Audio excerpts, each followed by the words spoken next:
I've got it figured out. After all, I was born there. I mean, how bad, I speak the language. Where you go there and you realize all that is well and good.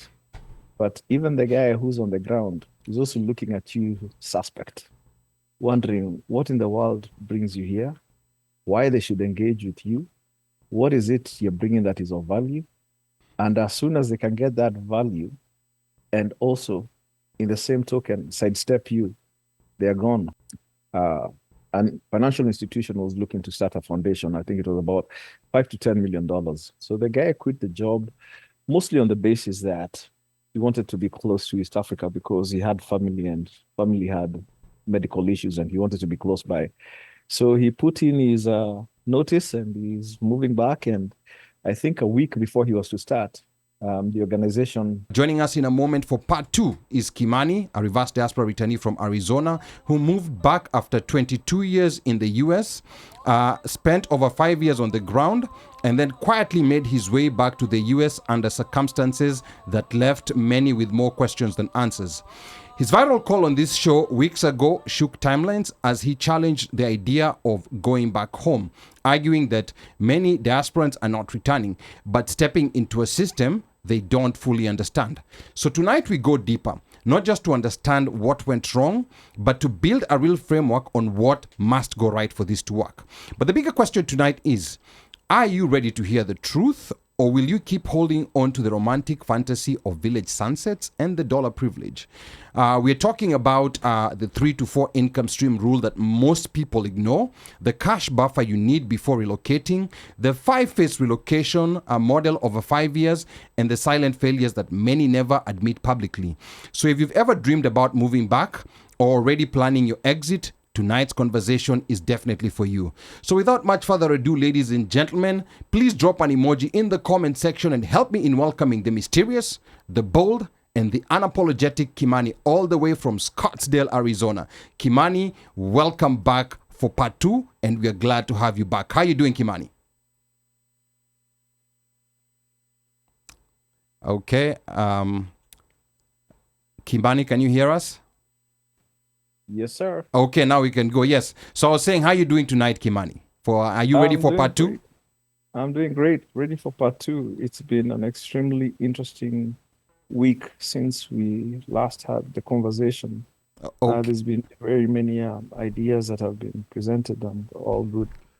Okay. Now, Kimani, it's been 3 weeks from that initial call that went viral. What is your feeling on the general pulse on this topic as the conversation has progressed from when you made that viral call to last week's episode to today? Because we've been going through the comments on the different platforms. So what's the general pulse that you're feeling and you're getting on the conversation, Kimani?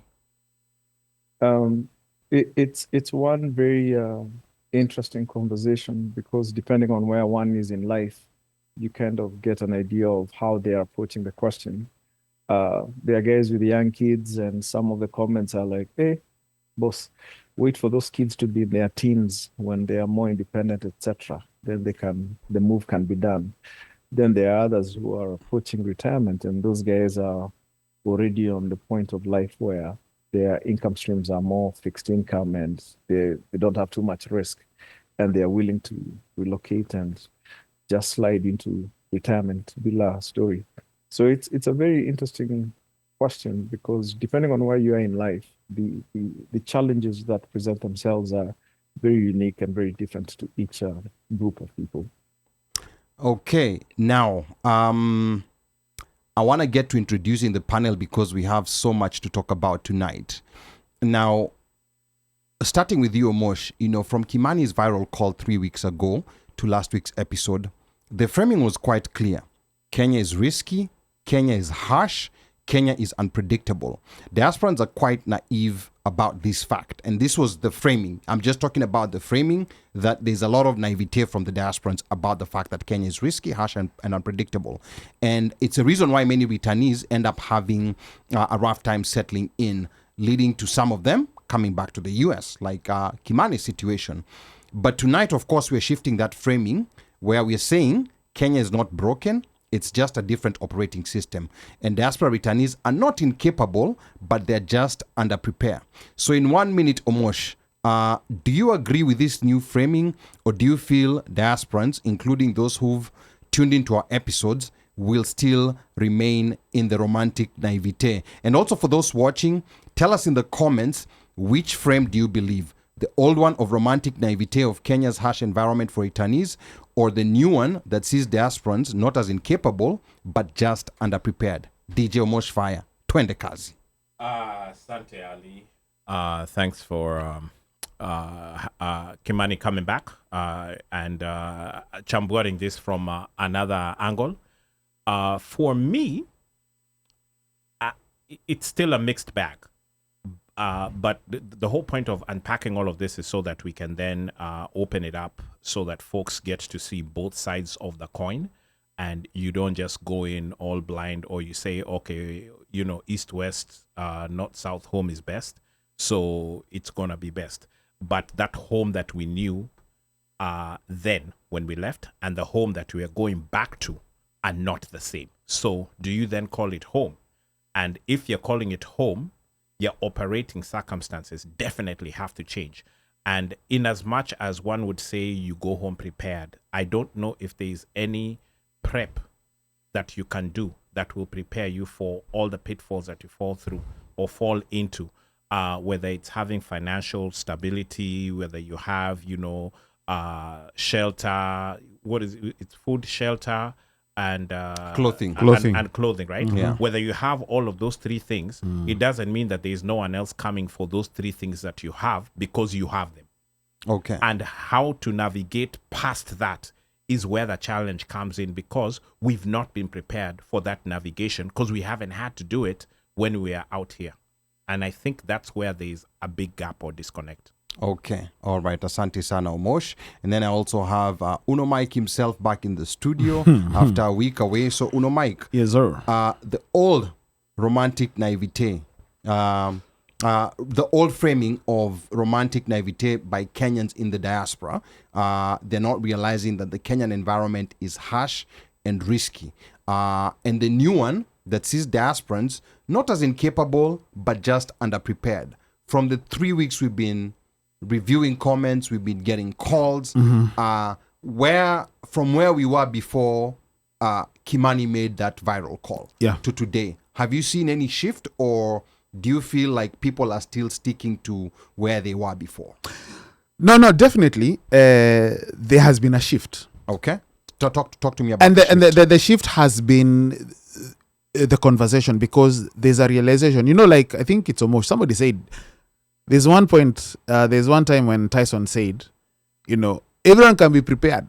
Yes. Unaingia kwa ring. Yeah. Until the first punch lands. Yes. So what this has done has given a perspective of, I want to go back to Kenya, I want to relocate, I want to do retire, this, that, the other, whatever. However, it is all nice. Lakini vitu kwa ground is different. And what we are being provided for is somebody who has experienced life on the ground, irrespective of whether he was going back for a job, relocating for a job, or he was retiring, or it doesn't matter, because I think many people are missing the picture. Yeah. And the picture is vitu kwa ground is different. What Kimani is doing is arming us with information on what not to expect, but expect it is different vis-a-vis what is happening here, what you're used to, and what is there. And especially there are those people who also have not been there for the last 20 years, 30 years. Mm-hmm. Right? So it is different. I know there are some people who have, and I'm speaking from experience, people who have not been able to, but they have been trying to invest in Kenya. Yeah. In case, at some point they want to relocate. Yeah. And I know somebody who was told, boss, do me a favor, go. I'm doing this, I have this project for my mom, dad, whatever. And uniangalilie, because I'm not sure what to expect. Yeah. One guy, there was nothing. There was no building. There was not anything. Another person, the house that had been built and everything, it was so madhogodhanio. But this guy, this guy cannot travel. It's not that it's not that it is just nywe, but there are challenges, and, Yeah. and people need to understand. Forget trying to label or say, oh, this guy is a failure, returnee, whatever. Yeah. You're missing the big picture. Yeah. And he has 5 years experience. Yes, 5 years experience, ground. and you're missing the big picture. Okay. Don't miss the big picture. The big picture is vitu kwa ground is different. All right. But my Ali, yes. Swali, is coming back the measure of failure? So that's For some. that's something we're going to be talking about. Yes. Because for some in the Comments Association, coming back is destined Is as failure.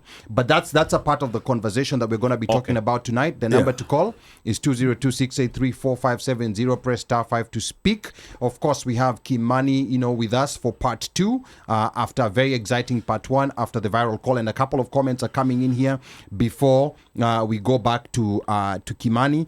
I can see on Facebook, Tabitha Njeri joined us with that verified sign. Anasema excited for today's She's show. verified, eh? She's verified. Hey, haro. And then, Amelipa ama amelipwa? I think Amelipa. Okay. But she can. But Tabitha, you can tell us whether umelipa ama ulilipwa. And then GCU Godi anasema, yay Kimani, my brother. And then we have Esther Mulusa all the way from the Dari South, North Carolina, I think via Shimalavandu. Anasema, a little of each diasporans are a little underprepared. Diasporans should also not romanticize by turning a blind eye to systemic racism and intra-racism. It's hard to be at home. We face tribalism, sexism, religious discrimination, ageism, etc. Africa, everywhere in the world. And then I can also see people are tuned in on YouTube. YouTube, please tell us what's going on there. I can see Hani Galanjeri saying, hi, this topic has been motto. And then Wairimo Nderitu anasema, hello friends, salamu kutoka Kosti ya Magharibi. Wairimo Nderitu from Kosti ya Magharibi, karibu sana. And then I can also see Nancy Mwirotsi all the way from Iowa anasema coming back should not be considered a failure. And then Eshirandula Lui anasema sijui nipige simu. You've been saying this for the past I don't know how many We're weeks. tired. Hata asipige yes, simu. Sherandula. Yes, Block him. And then Block him. Esther Mulusa is saying she's hollering from Kakamega. So back to you, Kimani. Now, Kimani, if we strip away emotions, what are the biggest mistakes returnees make when they treat Kenya like home instead of a new operating system, like you did for the first 9-month honeymoon phase that you are in? Kimani, twende kazi. I think to a great extent, we've gone to school, we've attained a certain level of professional competence, and we've seen Odieros go home for one reason or the other, usually as experts or whatever. And since these guys are just as capable as we are, we somehow think that reception or that process will be similar, only to find that that story is not the same.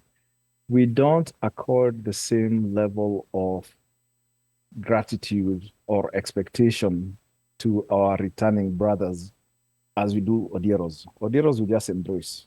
Hands down. We're just very happy they're here. But the moment the Miro comes with as much as or maybe even greater level of abilities, the system is very lax in accepting you. And I understand that. I went to Zambia, or we're doing some business in Zambia. And as we were getting closer to the presentation, the guys asked, hey, by the way, guys, something just came up. Do you guys have someone who's white working with you guys? Because when you present to these guys here, it's not going to go well. No way. And you just have to accept that that's just how Africa operates sometimes. We are our own worst enemies. We, for some reason, just, bana, that guy is just like me. Why is he and going to be getting, I don't know what, expert salary? But Odiero comes in, oh yeah, no questions asked. But you, the Miro, tone it down, get to know the system, become like guys on the ground. Nini, how come we don't tell Odiero that? But that's just how things go sometimes. Wow, that right there is quite interesting because and there is a guest that I have, like a white guest who's lived in Kenya and he's very candid. And we will bring him because he's also been following this conversation. He doesn't know that we are planning to bring him, but maybe if he hears this now, he might. Now he knows. I think he knows now. Yes. Now he knows. Now he knows because I think he knows. yes, because this has been a big issue, especially I was talking to a friend in the startup world. It's a very big deal whereby you have to get, like a white face, like if you're looking for funding, and that's something that we're going to talk So about. siku hizi wamepita ile point ya gari yako. So unajua ile gari unaingia nayo pia waga inafungwa kama milango. Yes. So hapo kwa Odiero, so in Kimani's case they had to hire a chap from Inzim.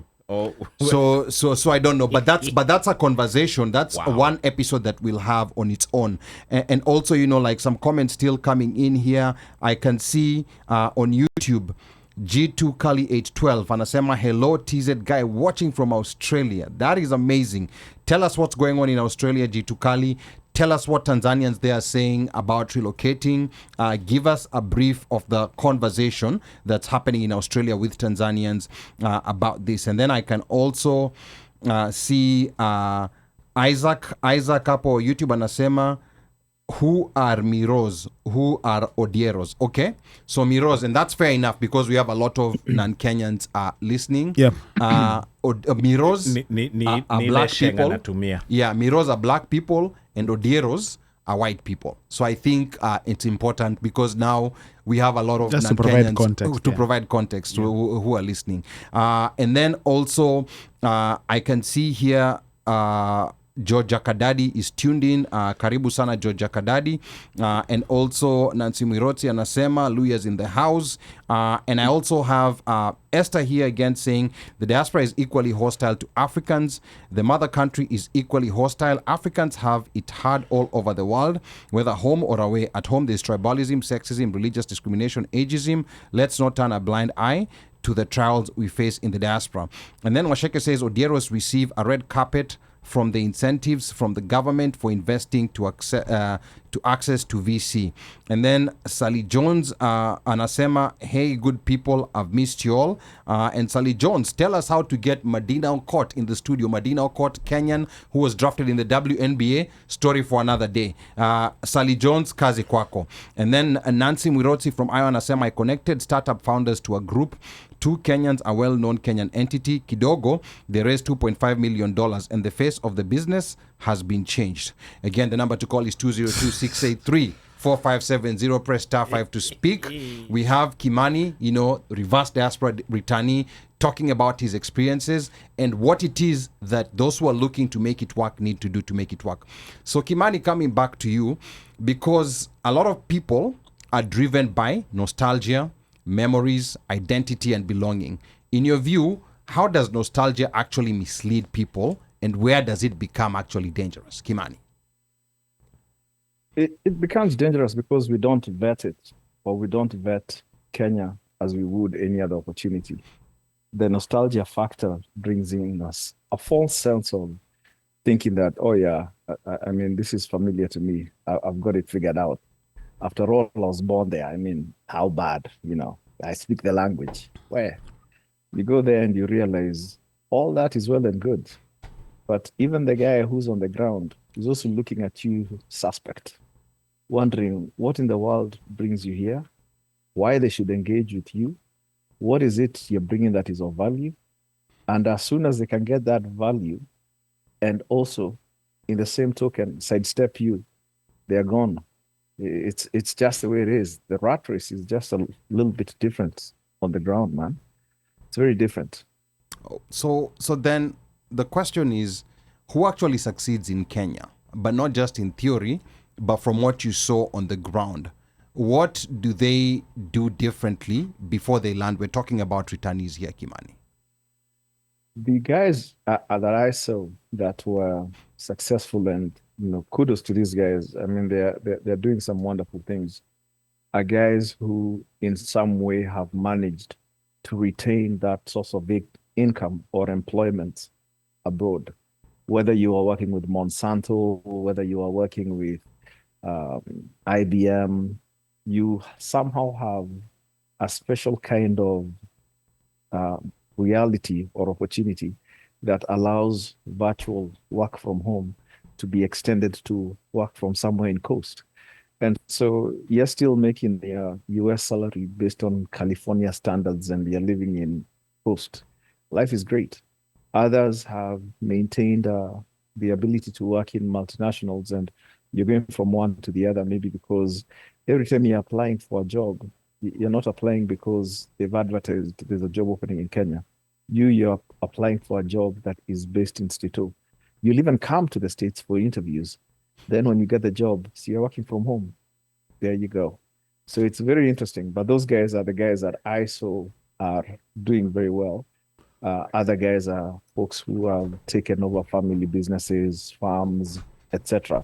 Legacy businesses that kind of were set up and now you're coming in to add value. Those guys are also doing some great work.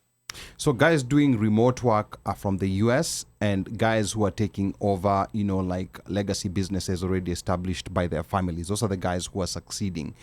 Yeah. Is there anyone else, like among the returnee besides these two groups? So you're saying there's not too many people outside this cohort that are succeeding among the returnee community from your experience, from your point of view, Kimani? Well, there are guys who are outliers. There's guys we've seen come to Boston, go to MIT, move from Boston, go to BOA, Bank of America in Charlotte, end up in ABSA in SA, and then come to Nairobi and run a corporation. So there's those guys, but how many guys run corporations in Kenya? Let's say there's 50 corporations. Maybe there's 2 guys or 5 guys who were ex-diaspora. So yeah, there is that level of success.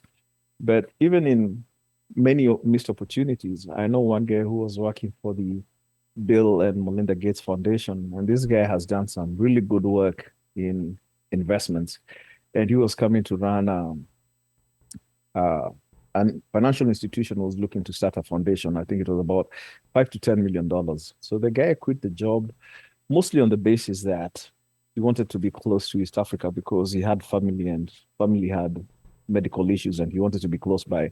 So he put in his notice and he's moving back. And I think a week before he was to start, the organization changed course and said they decided to hold off on that project for now. But you've already given your notice. You have contracts and you are moving and then nothing. And there's no recourse for that. There's no being compensated for whatever it is you've gone through to this point. So, Kenya is one of those where it's a mixed bag.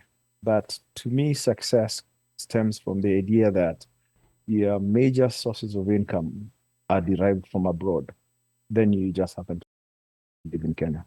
Wow, that is quite telling. A couple of comments here coming in. I can see Alice Nana saying, watching from Windsor, Alice Nana, tell us Windsor Gani, Windsor Golf Club, Windsor Ontario, Windsor, tell us exactly where. Windsor, Upper Baltimore. And then Esther Mulusa says, don't forget, academia has gone widely remote. So, of course, remote workers is one of the groups that Kimani has identified as being quite successful with what they're doing. And then we have Mr. Samata anasema, Ali from Atlanta here, hamjambo, love the show. Ali, karibu sana. Somo, karibu sana. Thank you so much for tuning into the One Mic Show. Again, the number to call is 202-683-4570. Press *5 to speak so that we can hear any questions you have for Kimani or any comments that you have to make regarding this topic. So Kimani, if someone is watching right now, planning their move back to Kenya, what's the one mindset shift they must make immediately or they risk becoming another silent failure story? Kimani. Failure in quotes. The major thing I'd say is just accept that you don't know enough and there's going to be surprises. So be prepared to adjust your thinking, your planning, your expectations, and be honest with yourself. If the worst comes to the worst, be willing to say, maybe this wasn't meant to happen. And, with your tail between your legs, and go back to where you feel there's a level of comfort that allows you to exist in a manner with which you're accustomed to. The idea of prolonging the pain is very misleading. I was very happy about the person who said they were there and they were working on a remote job from somewhere abroad. And 4 months later, the job went south and they immediately bounced. Uh, they didn't wait for it to get better or look for something locally or whatever. That was one very, very smart person. There has to be a point where you say, okay, this isn't everything I expected it to be. And that's okay. And just accept that, well, let's go back to that which we know. No need reinventing the wheel. Kenya is Kenya. And just as we came to America and had to adjust to things that we thought we knew, we also have to accept that going back to Kenya, we will present things that we don't know, and then be willing to say, either you stay and put up and make it happen, or run for the hills. Now, like there's an interesting question relating to what you're saying that's coming on YouTube from Mr. Samata Ali, aka Somo. Ali anauliza, what about people who have started businesses here? For instance, I own a pest control company. I plan to sell it and start shop in Kenya while retiring pole pole. So uni Ali, si Ali mimi, uni Ali Somo. From Atlanta, Ali from Atlanta. Pseudonym? Yeah. I don't. This is Kizito. I don't. Yes. Kizito was a banger. This is Kizito. Yeah. So I don't trust this guy. Yeah. So Ali is saying, because I cannot be typing while I'm also no, on no. the show. He has 15 fingers. This guy. He has 15 Okay. fingers. He has a chatbot. Yes. Okay, so sawa. So Apa Ali is asking a very interesting question. He has a pest control company. He's mastered the pest control game in Atlanta. So yeah, anaona, because I've mastered this game, and I'm from America, I can just, close it down here, go set shop in Kenya, pest control, master the game, retire pole pole, and everything is new nice. amende, kwani iko nini? All right, Kimani, what advice do you have to Ali from Atlanta? Man, if he can somehow hold on to the business at all cost, run it even from Kenya. Pest control in America is one of those that is widely accepted as necessary. You go to Kenya, some guys don't even want you to put the AC.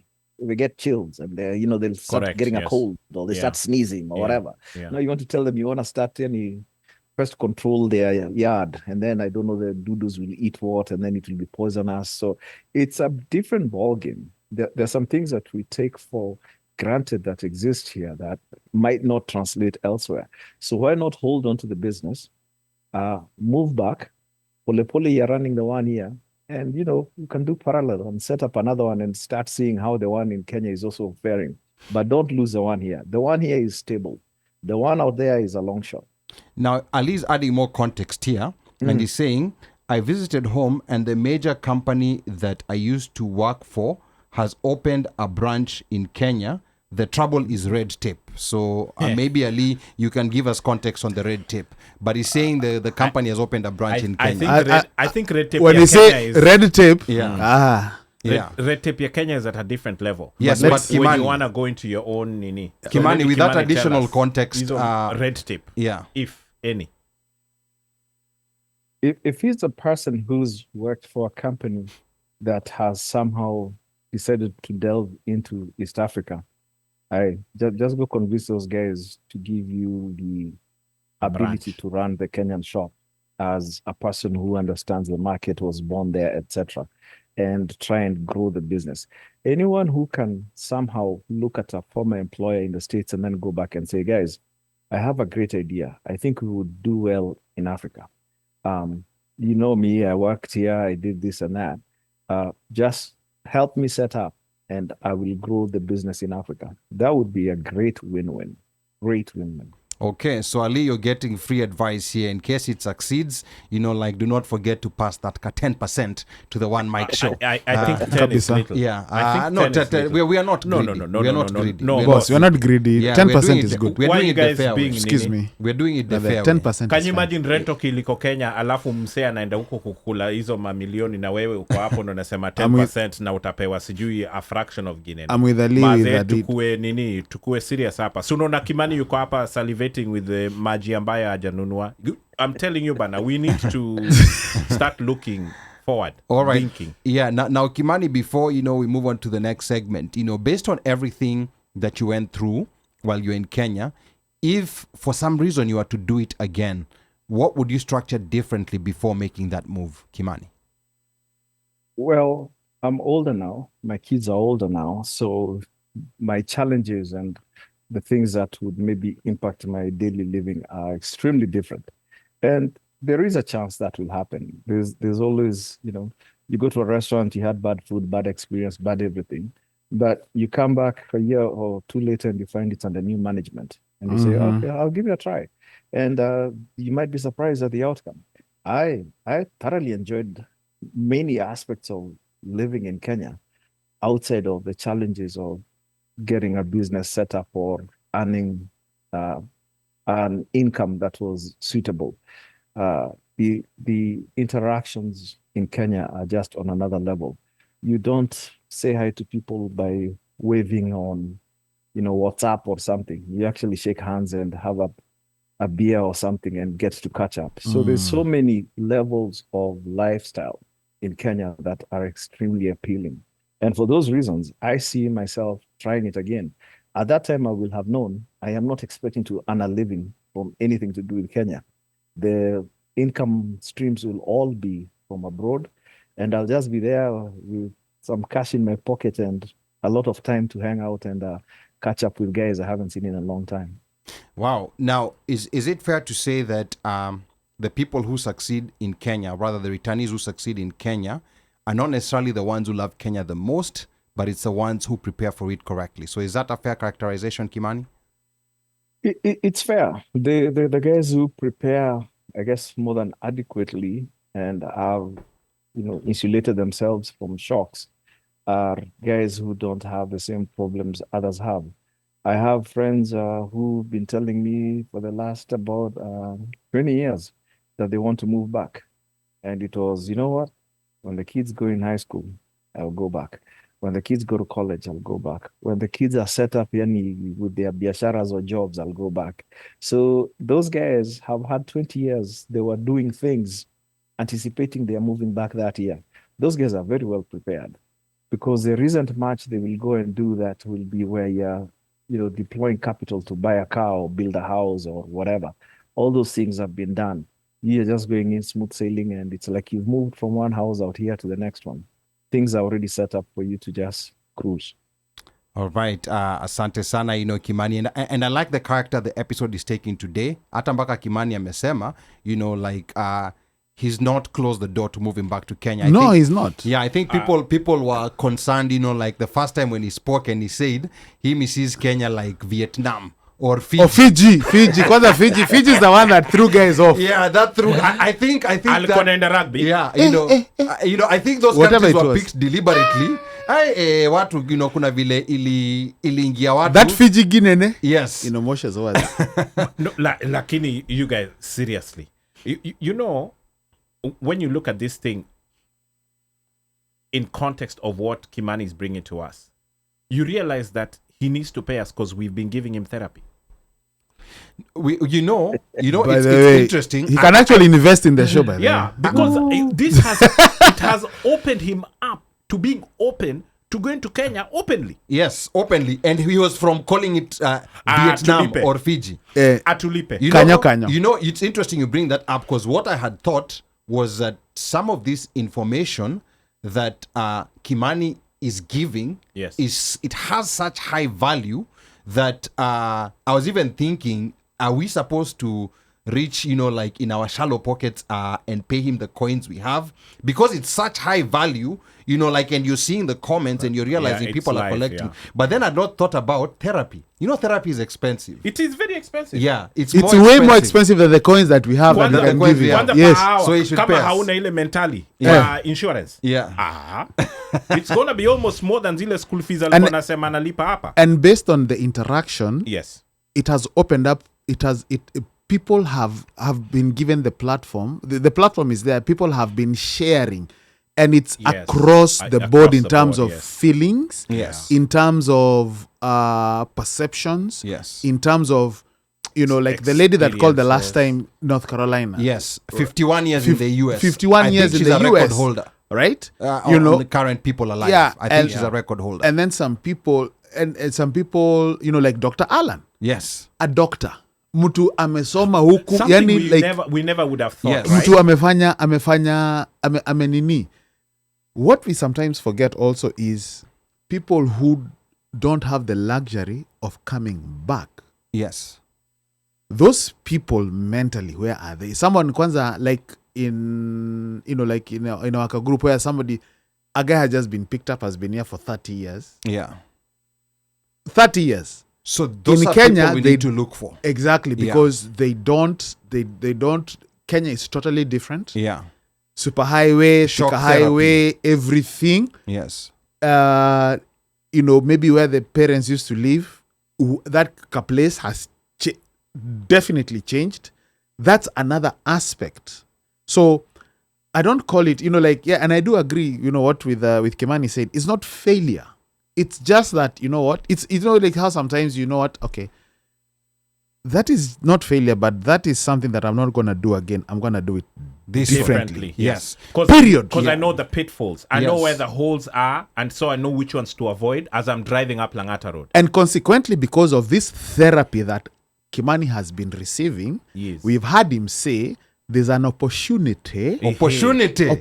Yeah, we've opened him up. Kushokana. Yes. So therapy tulipwe. Sorry, carry on. Yes. So before we go to the next segment, Esther Mulusa is saying, I want to flip this script on by wondering why the host is not discussing the negative impact of racism and inter-racism has on our Kenyan children in the diaspora. It's not all about the money. Our children get permanently damaged and get stuck in a cultural limbo, ending in non-identity. I think we're gonna get Jide and Rehema to talk about this, because I think like maybe we might want to hear from their perspective, kids who are born here, the perspective of either staying here or traveling back to Kenya, or actually relocating to Kenya, or their parents relocating to Kenya. We want to hear from their perspective. Or alternatively, maybe Kimani can share.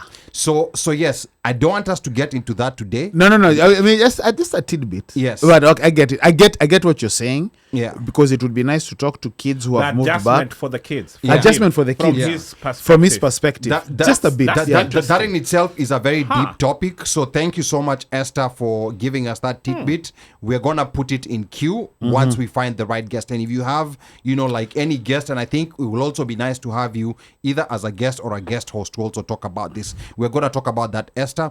And then Washeke is saying Kimani can be a paid consultant for those thinking of moving back. Angalia biashara ideas already coming in. Besha ne besha. He has great insights. How many streams? Yeah. Ichio. Yeah. So, and then How do you say to in the Luo?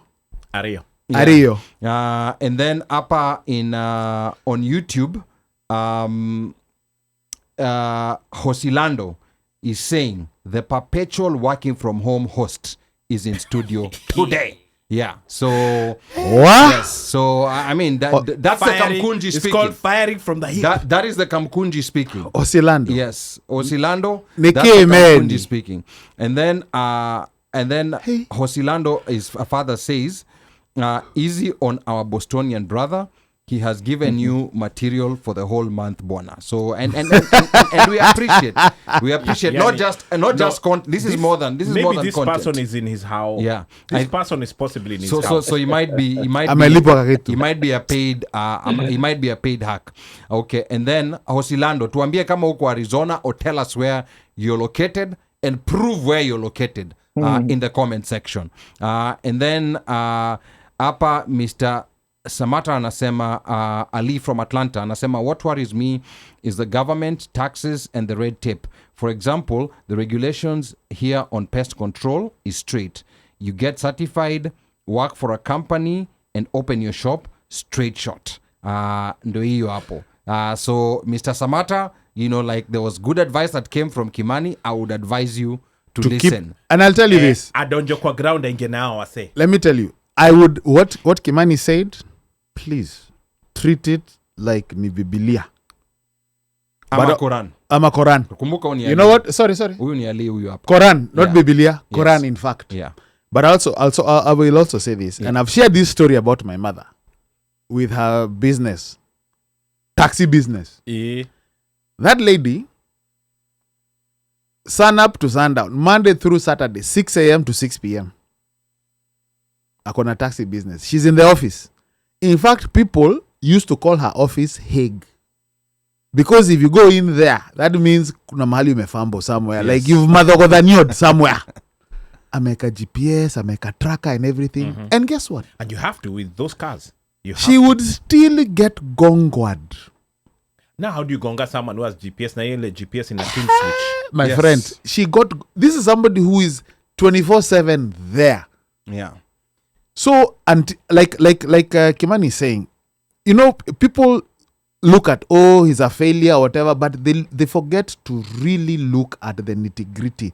You're being told, anticipate, karada, put your head on a swivel, maido. This is just be cautious, because it's not what is. It's not stato. No. It's not. Just be cautious. You're gonna start a business. Let yours be running over here. Uko, in case it whatever, because of the red tape, because he's already posting or saying kuna tu red tapes, kuna blocks, kuna impediments. But there's delays too. So having the business here will help you live. Yes. Because that's another thing we discussed. And that is why Kimani said, multiple keep it streams here. of income, yes. Having that here, if you can. And another comment before we go back to Kimani. Nancy Mirosi from Iowa says, Kenyan frustrations are real. I once tried to build a sister city relationship with my hometown. We even had our deputy governor come to Iowa, introduced them to the governor and lieutenant governor, and later connected with Kenya's CS of Agriculture, who was also from our town.